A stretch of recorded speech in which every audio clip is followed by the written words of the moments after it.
My fiancée disappeared before the wedding, leaving me alone to become a laughingstock. Months later, we met again. She caressed her pregnant belly and said, "Don't worry, this child's father can only be you. You were the one who chose to get a vasectomy back then. My parents need a boy to inherit the family fortune." I threw the wedding ring down the drain and walked away. Olivia Miller was certain I couldn't bear to leave her and would eventually come crawling back. Until the debutante princess of New York's social scene was photographed entering and exiting a maternity clinic with a complete outsider. The socialite princess announced proudly, "Yes, we have a child." Olivia went berserk, causing a scene at the postpartum recovery center. Holding the ring she picked out of the sewer, she knelt and begged me to marry her. When I rushed into the private dining room, Olivia was nestled in Sean Edwards' arms like a fragile little bird. With one hand covering her stomach and the other tightly clutched by her mother's grasp, her face showed a mix of bashfulness and smug pride. When Olivia saw me, her pupils briefly constricted before quickly returning to normal. Sean and Olivia's parents immediately noticed my presence too. Sean demonstratively pulled Olivia even closer against him. "Oh Ethan, you're here. Come on in and have a seat." Olivia's mother broke the silence first, acting as if nothing had happened. I curled my lips into a smile and walked straight into the private room,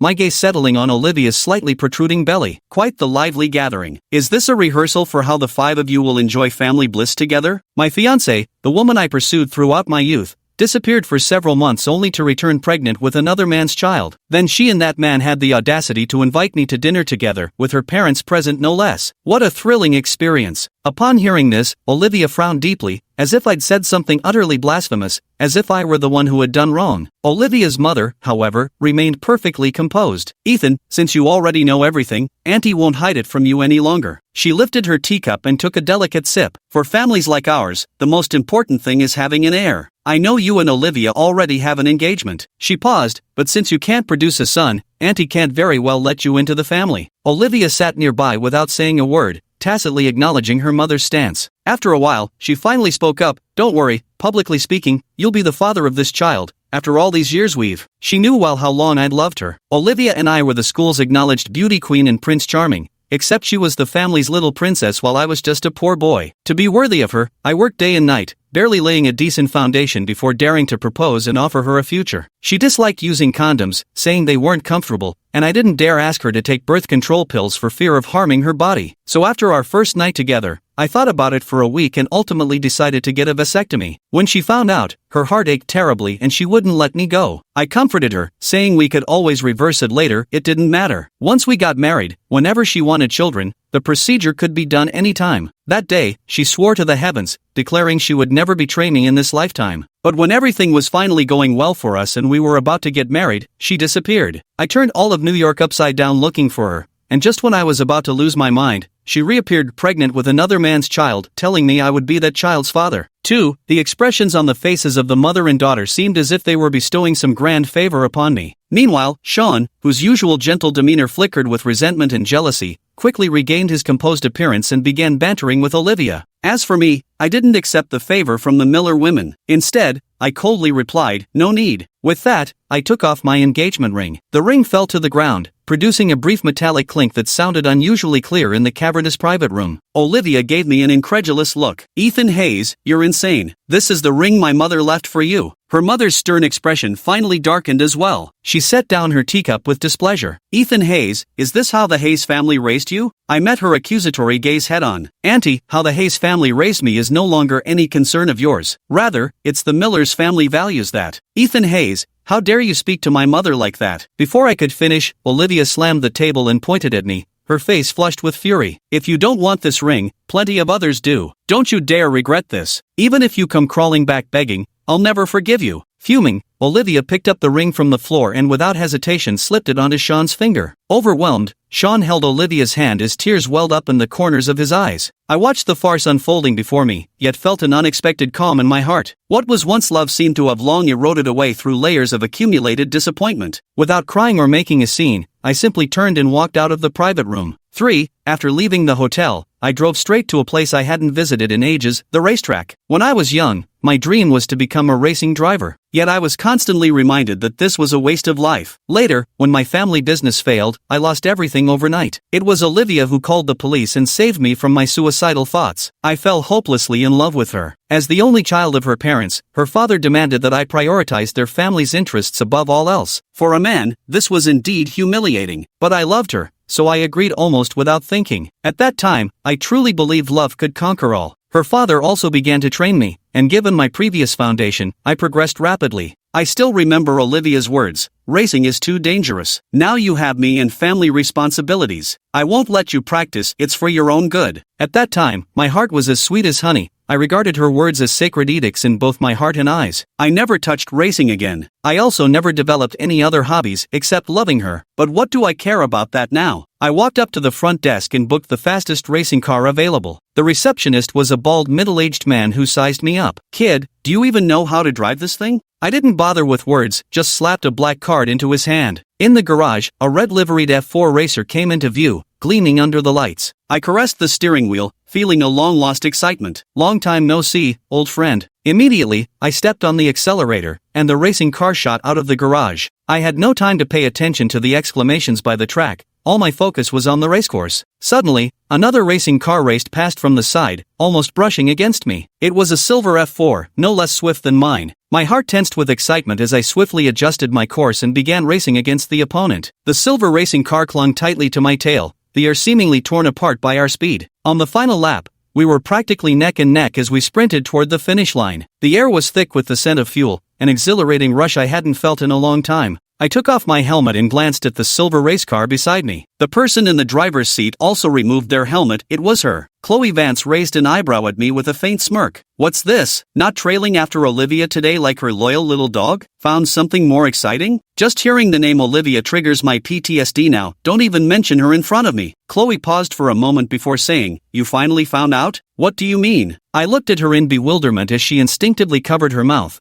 then couldn't help but laugh self-deprecatingly. "So it turns out everyone in my social circle already knew about me being cuckolded, everyone except me." I loosened my clenched fist, exhaled a long breath, and looked at her. "Another round?" Chloe shook her head. "Your current mood isn't suitable for such a dangerous sport." As she spoke, she leaned closer, placing her hand on my arm, rising on tiptoes until her lips lightly brushed my earlobe. In an almost inaudible whisper, she said, "I know a hotel with nice ambience. How about we try racing in a different way?" At these words, even a block of wood would have understood. But, Chloe gave a soft laugh, her tongue lightly tracing the curve of my ear, sending shivers through me. "Afraid Olivia might find out?" Chloe was notoriously unapproachable to strangers. Wealthy heirs who tried to pursue her met all sorts of fates, and there were even rumors in their circle that she was a lesbian. I listened to her tone as she said those words, unsure what she really meant. But I never expected that she was a woman of decisive action. Sensing my hesitation, she directly shoved me into the car and buckled my seatbelt. Turning to get in herself, she floored the accelerator and headed straight for the hotel. On the way to the hotel, Chloe drove as if she were still on the racing track, perhaps even faster than before. At the hotel, Chloe seemed unable to wait another moment. She pinned me against the wall and began stripping off my clothes. "Playing this rough?" I murmured, my voice hoarse. Seeing my hesitation, her gaze darkened. "Ethan Hayes, shall we try?" With a light laugh carrying an edge of aggression, she leaned in, her warm breath brushing my ear. "I'll take that as a yes." Then, her scent enveloped me as she pressed her lips to mine. The next second, I deepened the kiss. We fell onto the soft bed, our consciousness growing hazy. Yet I could still sense her rapid breath and the pounding of her heart. "Ethan." She murmured my name in a husky voice, trembling with restraint. I tried to guide her into relaxation, leading her to climb the peaks of ecstasy time and again, only to discover how perfectly compatible we truly were. For the entire night, we were like a tiny boat drifting upon the sea. Around us, the currents alternated between whispering streams and raging waves. We clung to each other desperately, as if clutching at salvation. When I woke up in the morning, I stared at Chloe sleeping soundly in my arms, feeling momentarily dazed. Just then, my phone rang. It was Olivia calling. "Don't forget about today's auction. Get ready and come over quickly," Olivia said in her usual tone, as if yesterday's drama had never happened. Heh, now she realizes the mistress isn't presentable and wants me to accompany her to the auction? I spoke coldly. Olivia, are you okay? Have you forgotten that I already annulled our engagement yesterday? There's no connection between us anymore. Yet Olivia seemed fixated on something other than the engagement. What's wrong with your voice? Were you drinking last night? She asked. After a long pause, she finally processed it, her tone suddenly rising sharply. Who the hell are you fooling around with, you bastard? I just found it amusing and hung up on Olivia without another thought. But the bitch beside me was woken up by the commotion. She didn't look too happy after overhearing my conversation with Olivia. She genuinely seemed to think I was only with her out of spite toward Olivia. That Olivia is notorious for being a scheming bitch. Is she really worth your attention? Ha, overthinking it. At that moment, Chloe stared intently at my face with a serious expression, her long lashes slightly trembling. After all these years, are you still with Olivia because of the business alliance between the Hayes and Miller families? Truth be told, Chloe only got half of it right. What's kept me going all these years isn't just that, there's also that youthful fondness from years ago. Only, those feelings have long since faded away. Seeing my silence, Chloe spoke up again. Speaking of arranged marriages,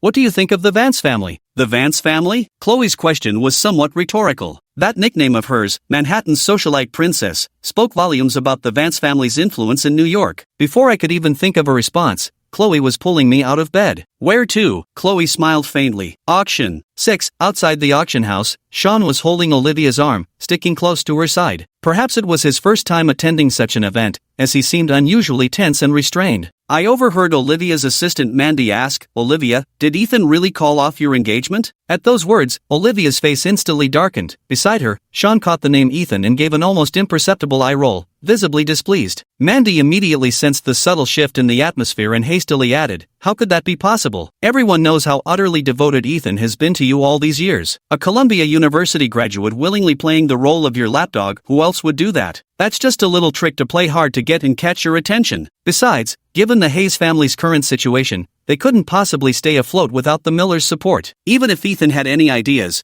the Hayes family would never allow it. Olivia's expression softened slightly at these words. Just then, Olivia spotted me. Her lips moved as if about to speak, but her gaze fell onto my arm entwined with Chloe's. Instantly, she flew into a rage. Ethan Hayes, you're actually parading your affair right in front of me. Her voice was so loud it drew sideways glances from those around us. I caught a fleeting glimmer of schadenfreude in Sean's eyes before he quickly masked it, putting on a concerned expression instead. What a performance. I scoffed coldly, meeting Olivia's gaze directly. Olivia, we've already broken off the engagement. Who I'm with has nothing to do with you, does it? Olivia visibly froze for a moment, seemingly surprised by my resolute attitude. She was even more astonished that I'd openly declared the annulment of our engagement without leaving any room for negotiation. At this moment, her gaze shifted to the other woman I was holding onto. When she saw Chloe's ashen face, she instantly deflated. The Vance family was the truly elite circle she had schemed so hard to infiltrate back in the day, yet she still talked tough. Chloe Vance, you're nothing but a petty opportunist. Just wait till I tell my mom, she'll lodge a formal complaint at your house. Her outwardly fierce but cowardly reliance on tattling made me realize how blind I'd been before. Nearby, Sean apparently didn't recognize Chloe and foolishly tried throwing his weight around. Do you even know who you've offended today? Ever heard of the Miller Group? You'll pay for this. Chloe couldn't be bothered with Sean. She just stared straight at Olivia, her gaze instantly turning ice cold. An opportunist? Anyone in this world could say that to me, except you, Olivia Miller. Hearing this, Olivia seemed to have been struck by something, swallowing nervously with a guilty conscience. But I was completely confused by these words. If I remember correctly, Chloe and Olivia used to have a good relationship,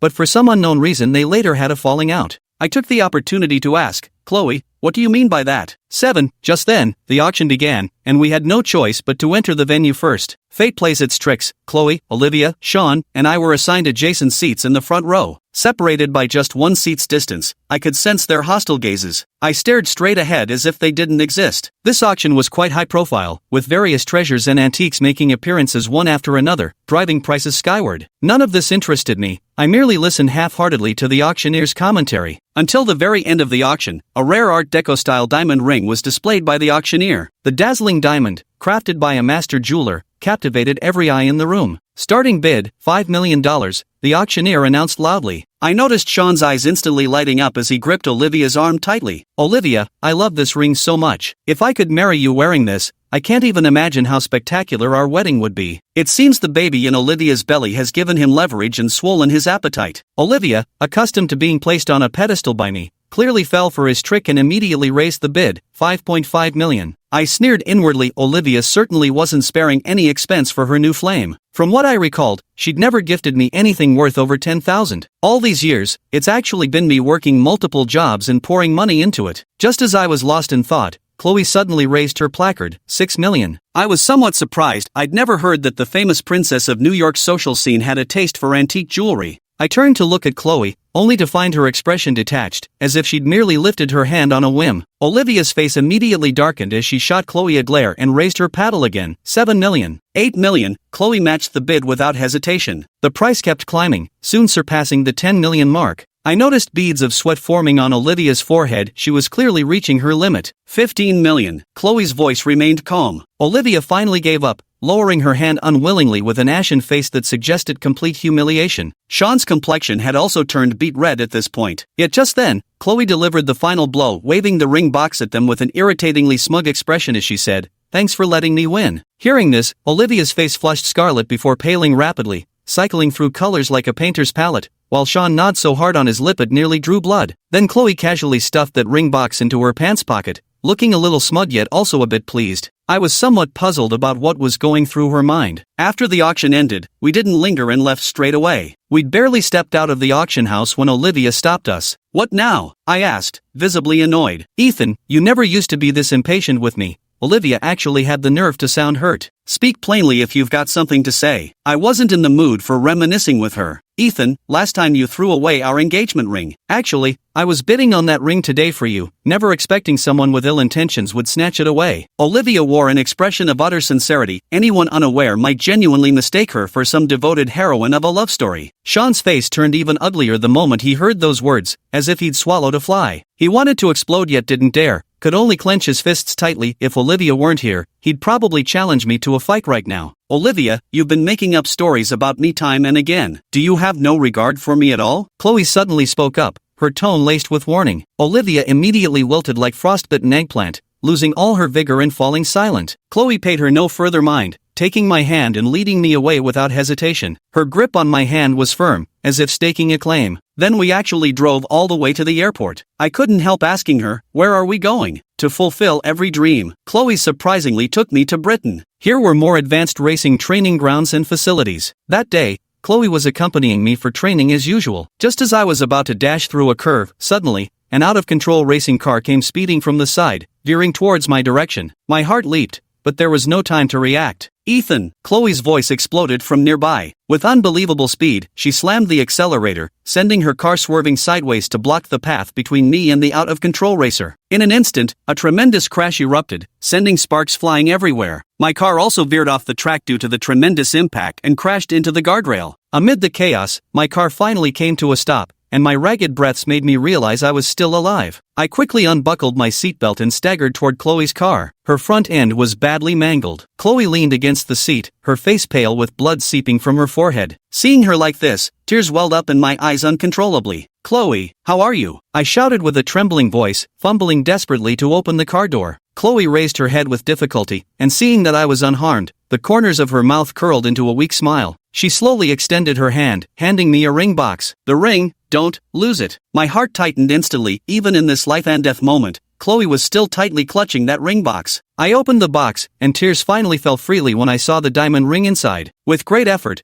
Chloe raised her hand and slowly wiped the tears from the corner of my eye. Then she slid that ring onto my finger. This time, I didn't hesitate again. 10. At the hospital, Chloe had a broken left arm, but it wasn't life-threatening, and I only suffered minor scrapes. Yet Chloe still insisted I undergo a full-body checkup. While waiting for the test results, I unexpectedly received a call from Olivia. "Hey," she started off with an utterly condescending tone. "I know you only hooked up with Chloe to provoke me, and frankly, I don't care. So where have you been hiding lately? You've completely vanished from New York." I was speechless. First of all, my name isn't Hay. Second, none of your damn business where I've been. Olivia, there's nothing between us anymore. Stop bothering me for no reason. Olivia, however, seemed convinced I was just jealous. Amusement laced her words. "Oh, come on. You're just throwing a tantrum because I introduced Sean to my parents, aren't you? Honestly, men are so hard to understand. You've met my parents dozens of times. Why make a fuss over something so trivial? If you're that keen on seeing them, how about this? When you're back, my family will personally welcome you. What do you say?" I burst out laughing in exasperation. "Olivia, if you're sick, go get treated. Seriously, you're such a freak that even psychiatrists would need therapy after meeting you. Olivia seemed to genuinely realize I wasn't tolerating her anymore, and completely lost it. What the hell, Ethan Hayes? I give you an easy way out, and you've got the nerve to push your luck? Fine. I'm the sick one, I'm the freak. Listen carefully, I'm giving you this one chance. If you don't take it, you can forget about ever setting foot in the Miller family house. No amount of begging will help you later. Don't you dare come crying to me with regrets. Anyone who wants to enter the Miller family's door is welcome to. With that, I hung up the phone directly. At that moment, the test results came out. My hands trembled uncontrollably as I looked at the report, nearly dropping it to the ground. There it was, glaringly written, 4 weeks pregnant. Chloe was pregnant. I looked up in shock, my mind completely blank, as if countless fireworks were exploding in my head, buzzing incessantly. Haven't I not had the tubal reversal surgery yet? And we still managed to hit the bullseye in one try? I instinctively glanced at Chloe, who was even more excited than me, her deep eyes brimming with joy and disbelief. Not even caring about her fractured arm, she rushed into my embrace, spinning around like an overjoyed child. Infected by her enthusiasm, the corners of my mouth unconsciously curved into a smile as I lifted her up. In the days that followed, we cancelled all the work we could and stayed by each other's side 24/7. Given the immense influence of the Vance family, even all the way in England, we were still caught by the paparazzi. The trending searches exploded. Shortly after the news broke, Olivia called me repeatedly like a madwoman. The arrogance in her tone was completely gone. Ethan, where are you? I miss you. Can I come pick you up? You're insane. I was so furious I felt the baby kick against my ear pressed to Chloe's belly. I had no patience to waste more words on her. I hung up directly and blocked her number. Who would have thought she'd be like an inescapable nightmare, changing numbers just to bombard me with endless calls? I had no choice but to power off my phone, and finally, the world fell silent. Not long after, Olivia herself made a huge fanfare about having given birth to a son. I saw her friends comment on Instagram, "Olivia changed men? You've always played wild privately, but Ethan's the only one you've ever publicly admitted to being with." Olivia, as your sister, I'm telling you, pretty boys like this are good for some private fun, but don't bring them out in the open. It's undignified. Girl, did you really break up with Ethan? If push comes to shove, just swallow your pride and win him back. Men are all bark and no bite. Show some vulnerability and take initiative, and he'll definitely come running back. Olivia simply dropped all pretense, replying with just one final comment: "Save him my ass." As if I need him for a boyfriend? Meanwhile, Olivia's parents weren't idle either. They kept telling everyone how their ancestors must have accumulated virtue, since the Miller family finally had an heir. Seeing them like this, I just felt that I must have been blind before. But right now, I don't even have the energy to care about these irrelevant people's nonsense. I just took it as a bit of fun. A few months later, Chloe and I welcomed our daughter, Sunny, into the world. Looking at Sunny, delicate as if carved from jade and the spitting image of myself, Chloe's eyes welled up with tears. She cradled her carefully, utterly smitten. Then, after getting my permission, she made the announcement on Instagram: "Yes, we have a child." The post featured a photo of us together, with the diamond ring on my finger prominently displayed. It turns out all those rumors circulating earlier, she hadn't responded to any of them. She was waiting for me. Chloe's Instagram immediately lit up with activity. Truth or dare? Wow, Princess Chloe stayed out of the spotlight for so many years, only to drop a major announcement right off the bat. I always knew Ethan was her baby's father. Those paparazzi photos from back then looked just like him. Congrats, after all these years, your secret crush finally came true. Damn, they skipped all the steps and went straight to having a baby? Chloe simply replied, "Thanks for your blessings." 13. The bar was buzzing with excitement. Olivia said nothing as she downed glass after glass. "Olivia, Chloe and Ethan have made it official," sidekick Mandy cautiously spoke up, watching Olivia's expression. Olivia suddenly raised her head, her gaze dark and sinister, her expression as ugly as could be. "It's fine, sis. It's not like you liked him anyway." Mandy noticed Olivia's expression shifting and quickly tried to mollify the situation. "Shut the fuck up if you don't want to die." Olivia kicked over the table in front of her, sending glass shards and alcohol flying everywhere. Mandy shuddered in fear and didn't dare utter another word, silently cleaning up the mess on the floor. "Olivia, I know you deliberately leaked the news about having a son with Sean to provoke Ethan," Mandy said in a pleading tone, "but has Ethan contacted you all this time? He's already had a child with that Vance woman." At these words, Olivia slammed her glass to the floor with a crash and clutched her head in anguish. Just then, Heather, who had never gotten along with Olivia, deliberately rubbed salt in the wound. She declared loudly, "I heard you got pregnant with some bastard child from your affairs, and your fiancé ran off with someone else in fury." Hearing this, Olivia suddenly stood up, burning with rage, and rushed recklessly towards Heather, swinging her fist. Heather sidestepped easily, dodging Olivia's attack, then punched her in the face, knocking Olivia to the ground. "But you threw the first punch," Heather said with a smirk. With that, a flurry of punches rained down on Olivia's face. The flashy Olivia was completely defenseless, helplessly enduring the beating. Everyone in the bar gathered to watch, yet no one dared to intervene. All of Olivia's former arrogance had vanished, now she looked like nothing more than a stray dog. 14. After leaving the bar, Olivia completely fell apart. She stumbled her way to the postnatal recovery center, alcohol numbing her nerves but finally allowing her to see her own heart clearly. She rushed through the center's entrance, only to be stopped by a security guard. She screamed at the guard, "I'm Ethan Hayes' fiancée, let me in." The guard gave her a "Are you out of your mind" look, but Olivia was beyond reason. With red-rimmed eyes, she shoved past whoever stood in her way and barged into my room. "Ethan." She saw me, her voice trembling. "I was beaten. How could you just leave me like this? Could you apply the painkiller for me like before, and give me a kiss?" Her eyes were filled with pleading. I looked at her coldly, my gaze utterly calm. "Is it because I had a child with someone else that you, out of spite, decided to have one with someone too?" Seeing my lack of reaction, she suddenly erupted into hysterical screams. Her absurdity nearly made me laugh. I spoke slowly and clearly, "Olivia, let me tell you for the last time, we are done. If you harass me again, I will call the police." At that moment, Chloe walked in through the door, and Olivia completely lost it, pointing at Chloe and shouting, "Chloe Vance, you home-wrecking bitch." Hearing this, Chloe raised an eyebrow slightly, a mocking curve playing on her lips, before she had someone throw Olivia out. 15. After leaving the rehabilitation center, Chloe took me home. Once we entered the bedroom, she eagerly pressed me against the door. Warm breath brushed against my ear, followed by a deep voice tinged with huskiness, deliberately flirtatious. "Ethan, I've missed you so much." I sensed the change in her body, my cheeks instantly burning hot as I pushed her lightly. "Stop fooling around, Sonny's still asleep." But she only tightened her embrace, whispering in an even lower voice, "Then be quieter." The curtains were left open. Moonlight streamed through the glass window, casting our entwined shadows across the room. The next morning when I woke up,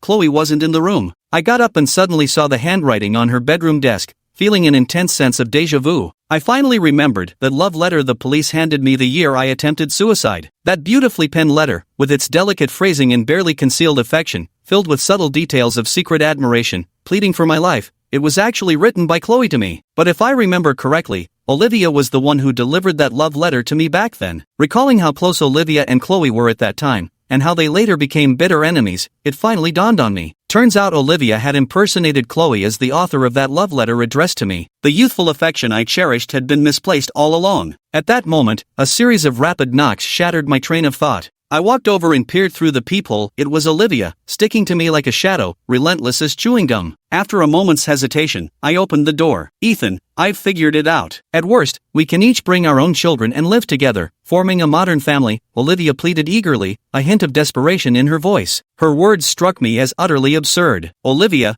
are you kidding me? After all this time, you still haven't gotten your head checked?" I retorted with a bitter laugh. "Ethan, I was wrong before, I'm truly sorry, and I know better now. Please give me one more chance." Olivia continued to plead desperately. "You should leave. It's over between us," I said coldly, dismissing her. At that moment, Olivia spotted the hickey on my neck and instantly flew into a rage. "You too." Olivia seemed about to say more, but seeing the indifference in my eyes, she ultimately sealed her lips. I thought Olivia would give up in the face of difficulties. To my surprise, when I opened the curtains the next morning, I saw Olivia still standing at the villa gate. Her face swollen and red, she stood there motionless like a statue. She had actually waited all night at the gate, yet my heart remained unmoved. I drew the curtains shut, unwilling to let my eyes linger on something so unpleasant. 17. After some time, I received a call from Mandy. "Ethan, how have you been lately?" Her tone carried a hint of hesitation and awkwardness. "Get to the point. And for the last time, don't call me Ethan," I said coldly, wanting no unnecessary involvement with Olivia's lackey. "Well, Olivia said it was Sean who deliberately sabotaged your relationship. She's already kicked him out." Mandy raised her voice intentionally, as if afraid I wouldn't hear. I let out a light chuckle, as if Olivia only had Sean as her lover. "Still sending people to fake affection for me at this point? Do you have anything else to say? If not, I'm hanging up," I said mercilessly, clearly showing no interest in Olivia's affairs. "Olivia, she's still